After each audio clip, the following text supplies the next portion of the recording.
All right, let's get started.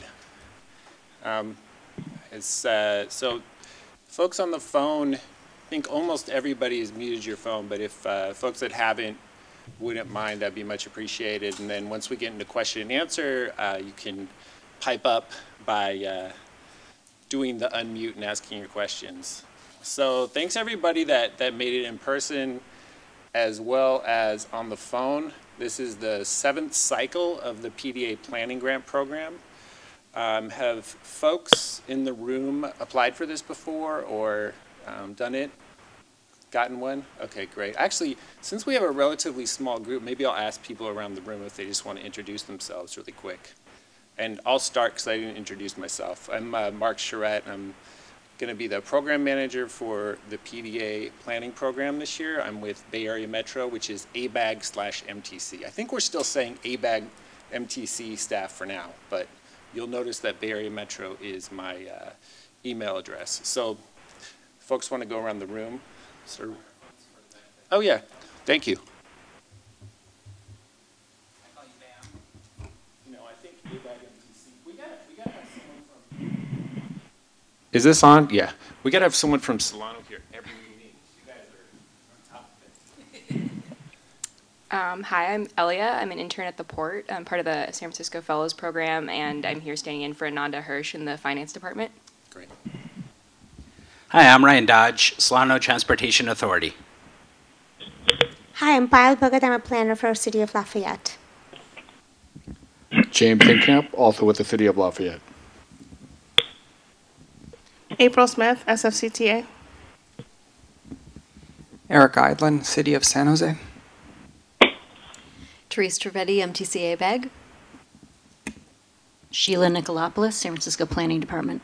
Okay, great. So the computer. So I will mention to people in the room, if they're interested in getting a copy of the guidelines for any of the programs, they are over there on the table with Luz. But let's kick it off.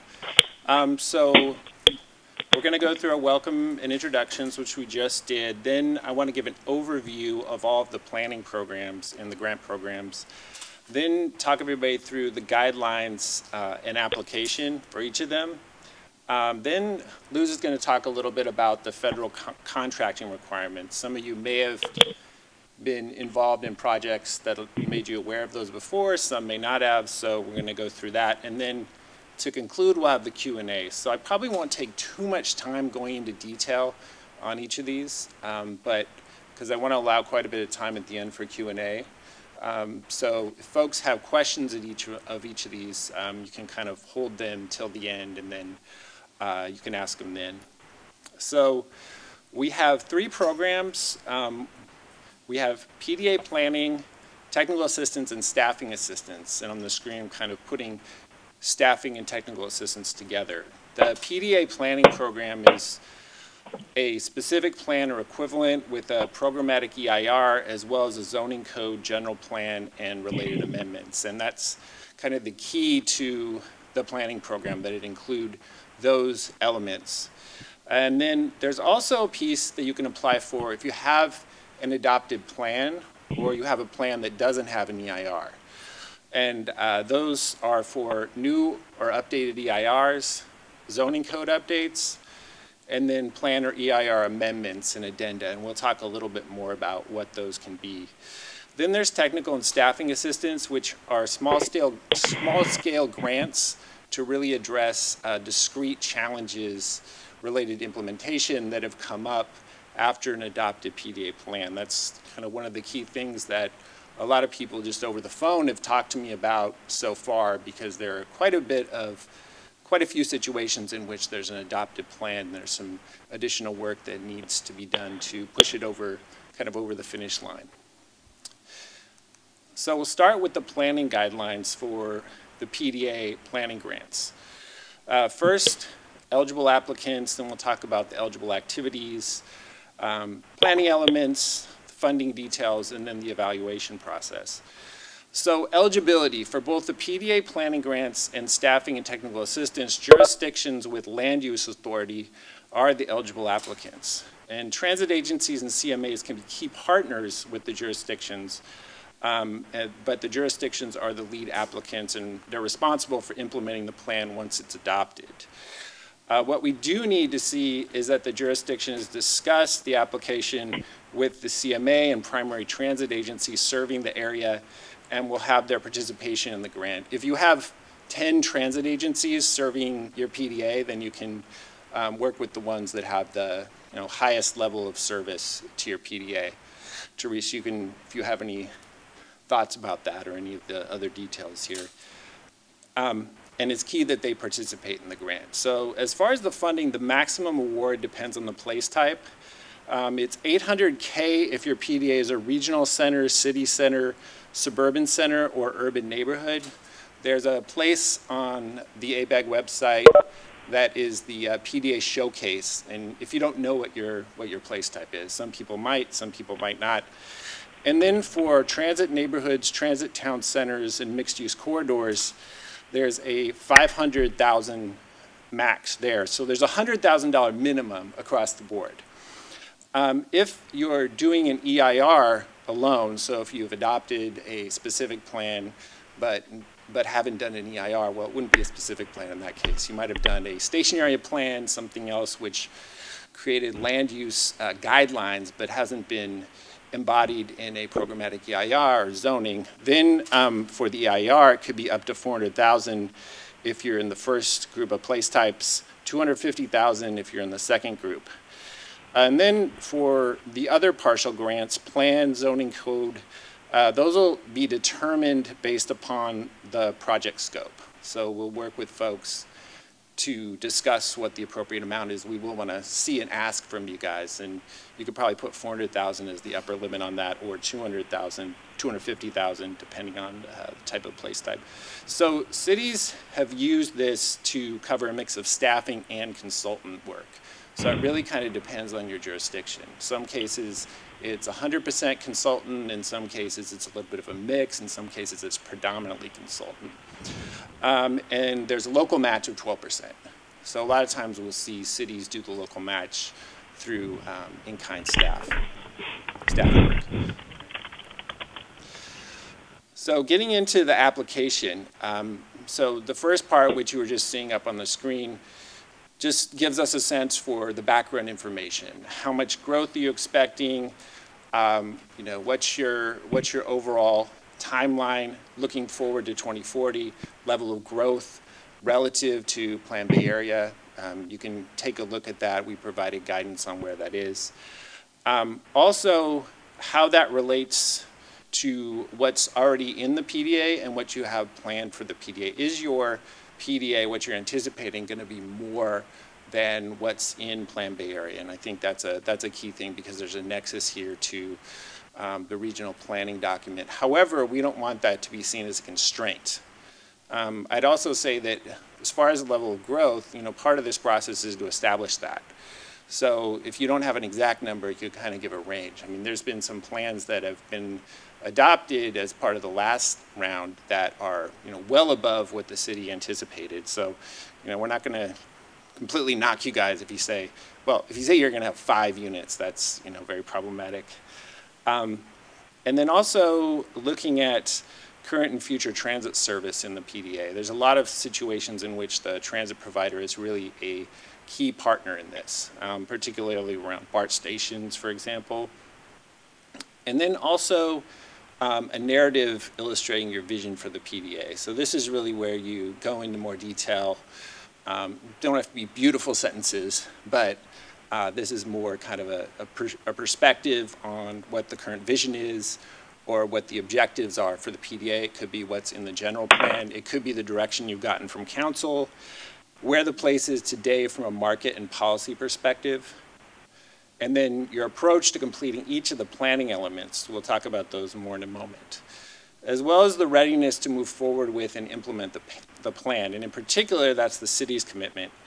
I think to reinforce this, the intent of the program is to make sure there's something that the council is aware of at the beginning, and the council will, through the process, be comfortable adopting at the end. With there's some understanding that, or Board of Supervisors, if it's a city and county of San Francisco, or an unincorporated area.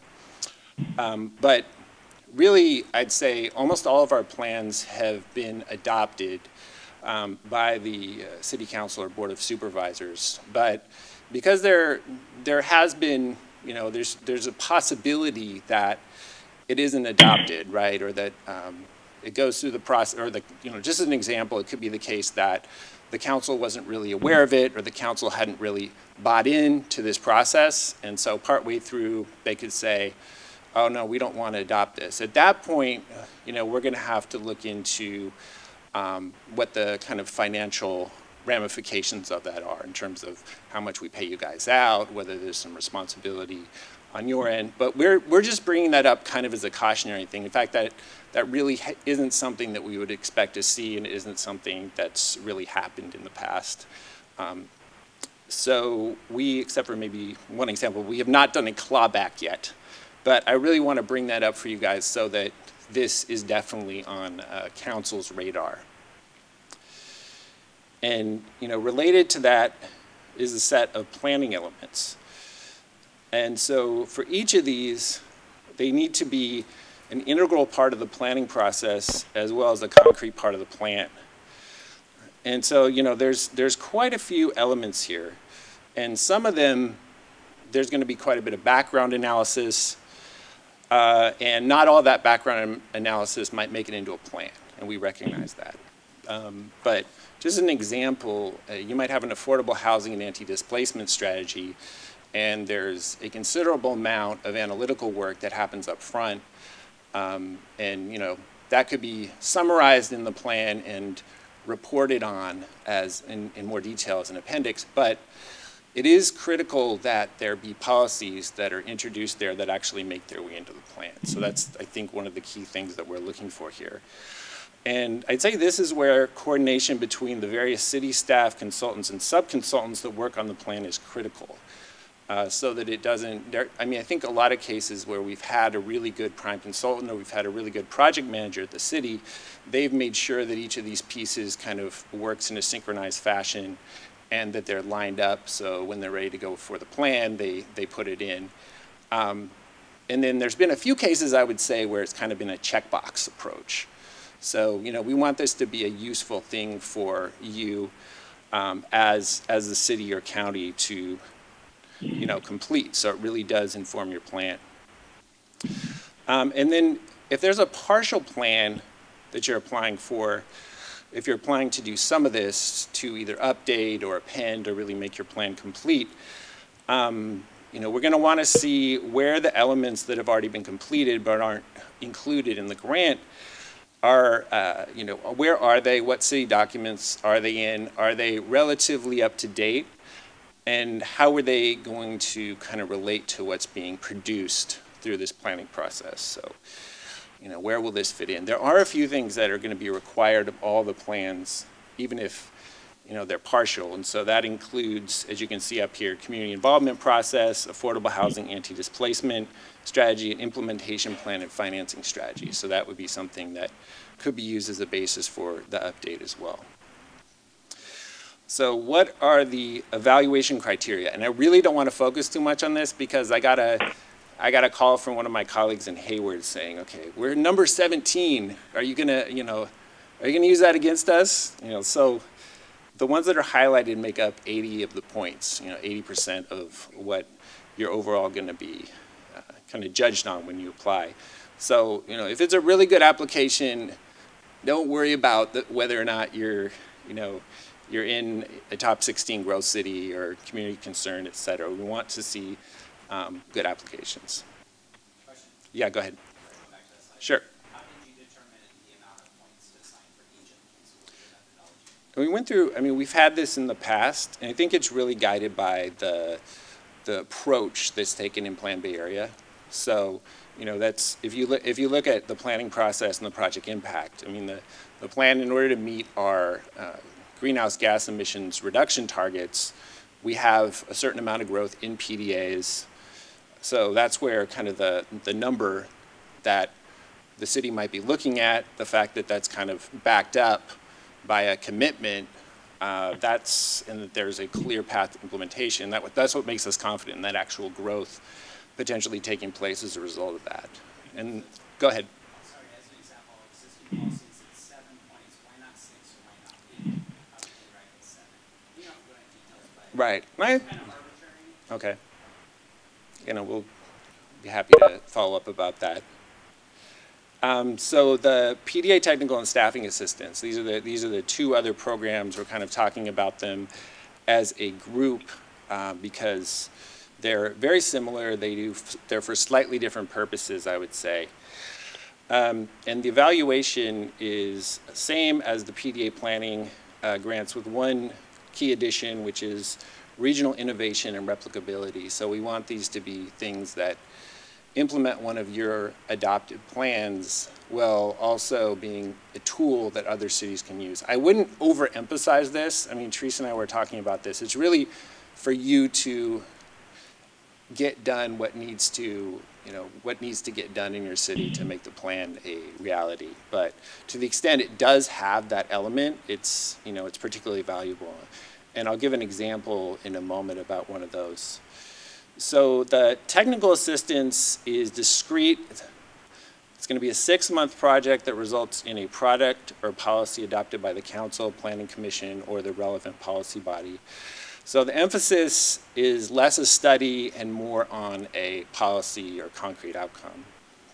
An example would be changes to street standards or parking within a PDA. And consultant would be assigned to the project. We would work with you guys. We have a bench of consultants, and we'd work with the consultant and you guys to develop the scope, formalize the scope, and then it's really the relationship is between you guys and the consultant.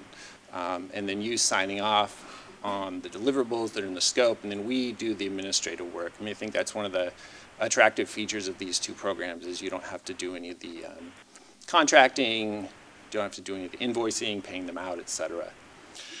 What? Yeah, but the limit's not as high, right? So the intent is really to have the work tailored to your needs. There's a list of services up here, and we kind of gathered that based on what we've heard from folks in the past about what some of the key obstacles are, and we asked some of the planners around the region and the PDAs. We actually did a survey to all the planning staff in cities and jurisdictions with PDAs to help guide what these are. I mean, I could go over what some of them are, but rather than do that, I'll let folks look at those, and if they have other ideas that relate to implementation, and we can say exactly how that's going to advance a plan and move it across move it around a particular obstacle, then we definitely want to think about that. So it's not limited to that list.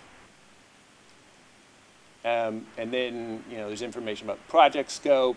Another key piece here is detail about the plan that will be implemented through this process.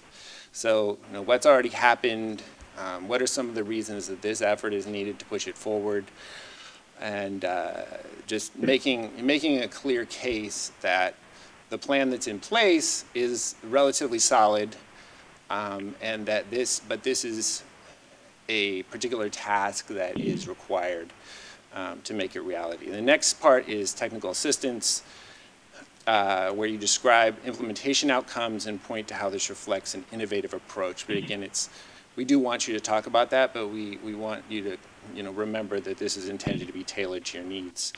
Staffing assistance is similar to technical assistance, but it's intended to support implementation of longer-term, more complex policies and programs. The max here is $200,000. I don't think I mentioned it, but the max for technical assistance is $65,000. And this can take place over as long as an 18-month period.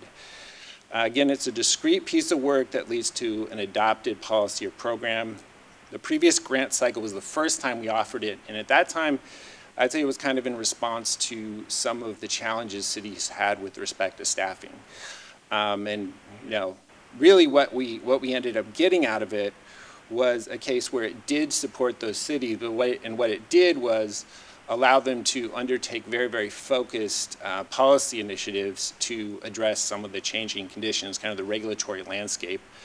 As an example, Oakland developed policy for vehicle miles traveled, the transition between LOS to VMT, and they were able to get that through at the appropriate levels in the city, and they've actually reviewed around, I think, 50 projects or so using those criteria. So that's a really successful example. In Alameda, we've seen a Transportation Management Association established for the PDAs in the northern waterfront and Alameda Point. So those are some examples of kind of the concrete outcomes that we would anticipate seeing out of this. So moving on to the timeline, there's some common things, and then there's some slightly different things. The call for applications, all of you got it, it's been released. You're at one of the pre-application workshops. If there's any folks on the phone from the South Bay or who would like to go down to the South Bay, we do have one on the 17th next week at VTA at 2 p.m. I'm gonna have to double check that time to make sure it wasn't 1:30. I'm always getting that stuff wrong, but I'll send that out to people just to confirm. And then there will be the Programming Allocations Committee, where they'll get our proposals for which projects should receive funding. And that takes place after we receive the applications on March 5th and then have an opportunity to review them. And then from that committee, and we're talking about the MTC committees here, from that committee, it will go forward to the commission for approval on April 25th. And after that, with the TA and SA projects, we'll really see folks hit the ground running, working with us to assign the consultants, identify the consultants, and then figure out what the start date is. But really, we want to make sure that start date is as soon as possible, midsummer to September, I would say. Then with respect to the planning grants, I would say we really want to emphasize that we want to get the work done. We want to start those up as soon as possible. So what we'll do is, we'll have your application.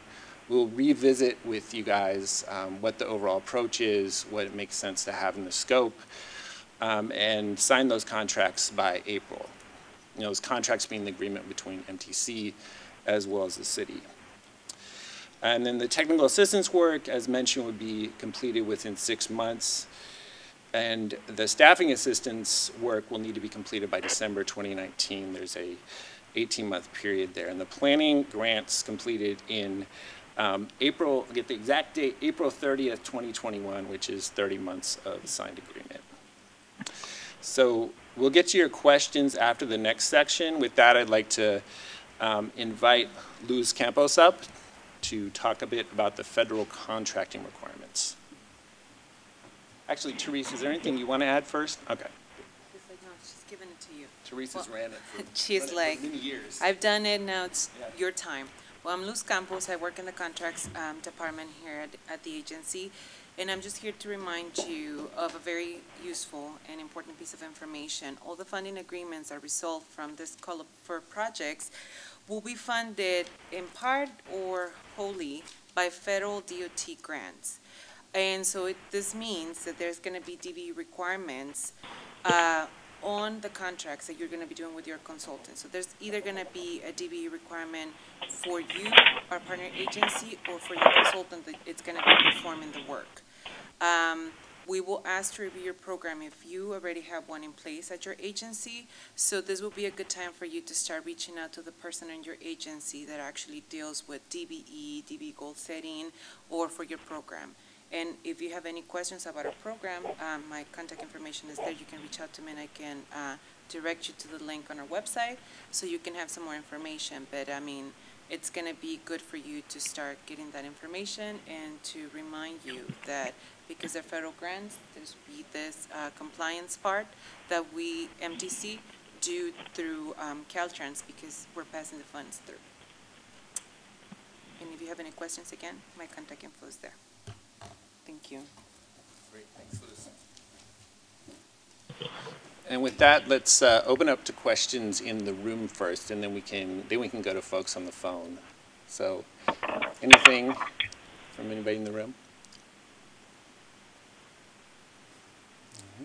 Yes, go ahead. And I think that there's a limited amount of funds overall here, and so I mean we have a cap on the planning amount, and the planning amount being $400,000 in the case of a lot of the PDAs in San Francisco, for example, and so the EIR being, I would say, about half of that. But I mean the overall intent here is to provide an opportunity to do a robust EIR while still making sure we have enough resources in the program to allow people to do the complete plans. Yeah, go ahead.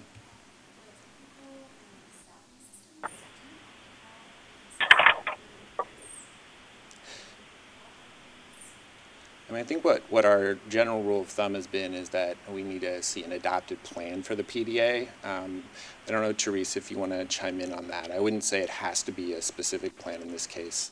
I mean, that's the intent. That's why we established the program. The TA program is really there to help cities overcome any hurdles that come up through the planning process. But we also have funded a city to do some kind of preliminary outreach leading up to a specific planning process. So I guess we could be somewhat flexible, but it really needs to be directed at how you're going to get an adopted plan and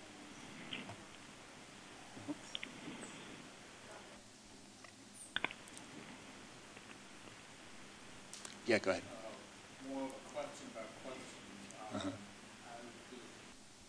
As another workshop occurs and after this one, will questions that crop up Yeah. And we can put that together based on, FAQs. In fact, I have a few that I kind of brought up just now, but I think that's a really good idea. And we've gotten calls from other people. We would encourage folks that are interested in getting clarification or sharing an idea with us to give me a call. I think that's actually been really helpful in kind of shaping some of the proposals so far. Hey, Mark, this is Carmela on the phone. I'm having a hard time hearing the questions. Can you repeat them? Oh, you know what? That's my fault, because I got to give everybody a mic.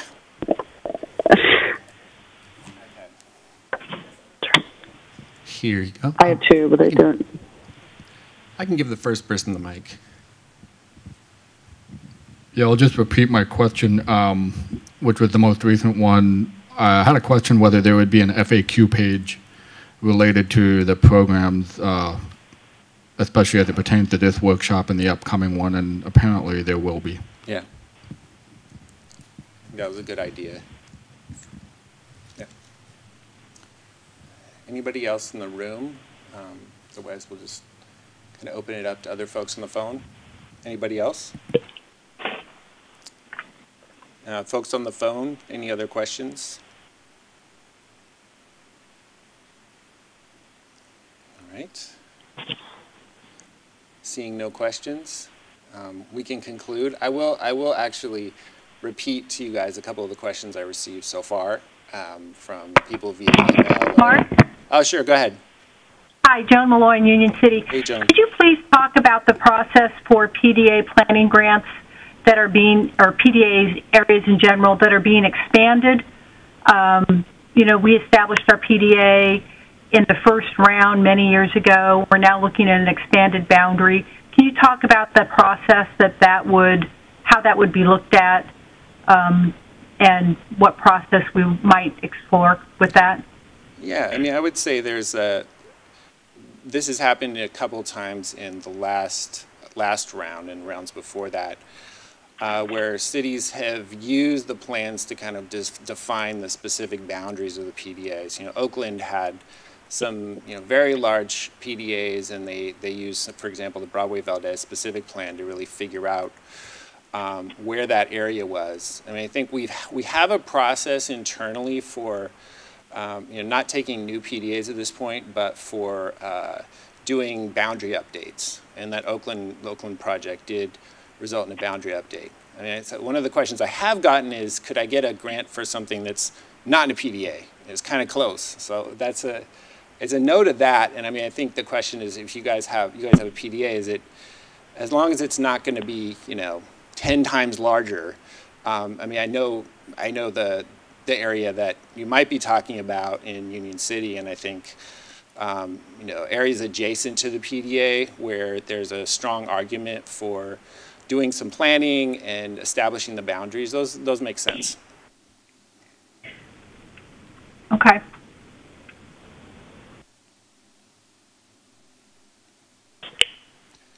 Yeah. Is there a limit to the number of applications per jurisdiction? There isn't actually, but I can't say that we'll give everybody everybody all the. We're not going to give everybody all the money, so.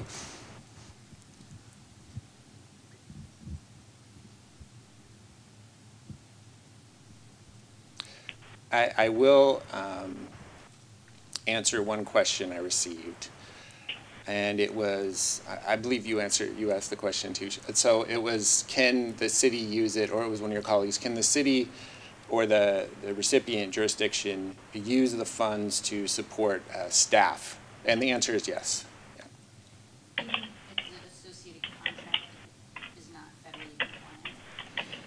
Yeah. Mark, a clarification on that. So I know the staffing assistance application can support staff, but what you're saying is the PDA planning grant funds can support staff? Is that what you're That's correct. clarifying? Okay. Yeah, do you want to go ahead? So, yeah. So our question is about, we have a plan and we have begun the EIR process, which in San Francisco is fairly lengthy. But the contract with our consultant to do the EIR does not include the federally required language. So I believe we can't fund the consultant with the PDA funds, but what we'd like to do is fund staff time instead. Is that, I just want to make sure that's okay. And then I'm assuming that if we're using the dollars used for the consultant cannot be used as match because they're not federally compliant. But can you clarify? Since these are federal funds, you cannot match with federal funds, so they would have to be local. That's the match requirement. But I think we do have to check on whether, it seems like if you're just funding staff time, that would be okay, but we'll clarify that question, the answer. I should just get another mic, actually. I can do that. Okay. Thank you. So going back to some of the scoring before, it looked like there was points assigned to everything. So are you going to award funds based on the highest scores? Because you did mention that nobody's going to get all the funds. But what happens if a city scores the highest across the board? Then how are you going to determine who gets it? You're going to go down and say, okay, what percentage do they get? What's the process for that? I don't know. Have we ever had a problem like that in the past? I think it's a really important question, but if we had that situation. No, I don't know that we have, but I think just the advice would be just to put together the best application that you can. The evaluation criteria are listed in the application, and we'll undergo the assessment based on what you see in the application materials. I don't know. Sassoon's got like 10 applications ready to go, or I'm just kidding. Yeah. I mean, sorry, I don't know if I really fully understood. If you submitted 3 applications and they all scored high, what would we do? Is that the question? So Mark had made a comment, hey, we're not going to give all the funds to just like one city. Yes. So if you're scoring everything and then all the applications that say like San Francisco scores the highest for everything and they submit a bunch and they get all of it, you say, oh, we're not going to give them all the money. How are you going to figure out where the money's going to go then? I do think that there is something in the application materials that says that no more than 3. Let me see. 3 applications or 3 awards will be made per city, but I think we would then consult the city. That's what we would do, and ask if there's a priority. In fact, that's actually a really good idea. If you're a city that is submitting more than 1 application, it's always helpful for staff to know what your priorities are. I'll check what you were just mentioning, Teresa, and I'll back to everyone. So, I guess I was wondering though, don't you want us to sort of get on the same page internally before submitting a slew of applications? I mean, you want us to show good judgment. Absolutely. Okay. Yeah. But at a certain level, you will choose those that seem most competitive to you. Yes, I mean, in the last cycle, we received the technical assistance. Those are smaller projects, so cities may have different, applications that they want to submit, and so I would be mindful of submitting multiple applications and really submit your highest priority. And if you have more than one, that's fine. But yeah, I would definitely say get on the same page internally before you submit. In terms of the PDA planning grants, those are obviously a larger scale, more of a commitment project. So I would also talk internally to see what your priorities are, what your highest priority is among your PDAs, and then submit those in order. Yeah. And I mean, well, before that, I'll answer the question, because I'm really glad that was brought up. So no more than 1/3 of the available funding in this cycle will be awarded to one jurisdiction. There we go. So there you go. That's the answer to your very important question.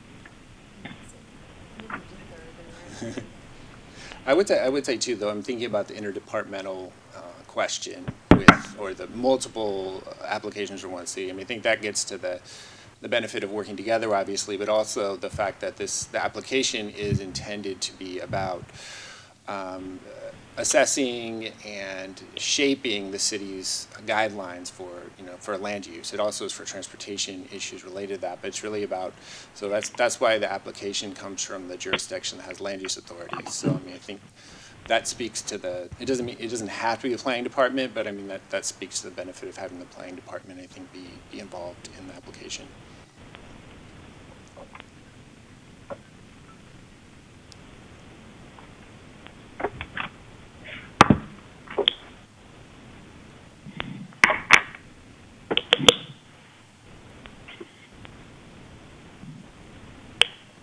Anything else from anybody else? Oh, if there's nothing else, if folks want to join the show again, it's January 17th at VTA. So next week you can get another dose from 2 to 4. But I think a lot of the folks in the South Bay have told me they're going to join that as well. So thanks, everybody, and I'm glad that a lot of these clarification points were brought up. And I like the fact that you brought up the Q&A thing. We'll do that. Okay. Thank you.